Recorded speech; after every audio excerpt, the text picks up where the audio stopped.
त्वदम्बुलीनदीनमीनदिव्यसम्प्रदायकम् कलौमलौघभारहारि सर्वतीर्थनायकम् सुमस्तकच्छनक्रचक्रचक्रवाकशर्मदे त्वदीयपादपङ्कजं नमामि देवि नर्मदे।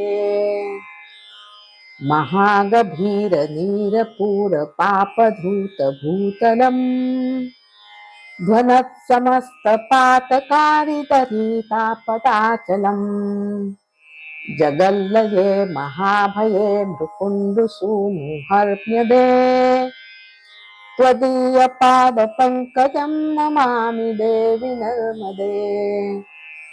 गतं तदैव मे भयं त्वदम्बुवीक्षितं यदा मृकुण्डसूनुशौनकासुरारिसेवि सर्वदा पुनर्भवाप्ति जन्मजं भवाप्ति दुःखवर्मदे त्वदीयपादपङ्कजं नमामि देवि नर्मदे। अलक्ष्यलक्ष्यकिन्नरामरासुरादिपूजितम् सुलक्षणीरतीरधीरपक्षिलक्षपूजितम् वसिष्ठशिष्टपिप्पलादकर्दमादिशर्मदे त्वदीयपादपङ्कजं नमामि देवि नर्मदे। सनत्कुमार नाचिकेत कश्यपात्रिषट्पदै धृतं स्वकीयमानसेषु नारदादिषट्पदै रवीन्दुरन्ति देवदेव राजकर्म शर्मदे त्वदीयपादपङ्कजं नमामि देवि नर्मदे।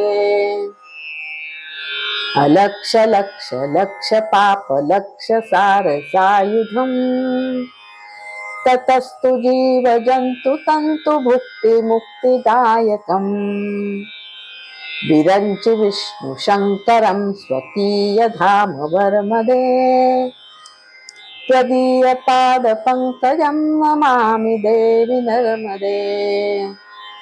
अहोमृतं श्रुवन् श्रुतं महेशकेशजातके किरातसूतवाडवेषु पण्डिते शठेनटे तुरन्तपापतापहारि सर्वजन्तुशर्मदे त्वदीयपादपङ्कजं नमामि देवि नर्मदे।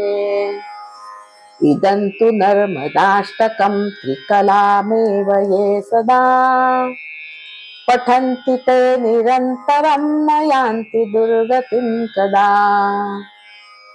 सुलभ्यदेव दुर्लभं महेशधाम गौरवम् पुनर्भवा नरा न वै त्रिलोकयन्ति रौरवम् त्वदीयपादपङ्कजं नमामि देवि नर्मदे त्वदीयपादपङ्कजं नमामि देवि नर्मदे नमामि देवि नर्मदे नमामि देवि नर्मदे।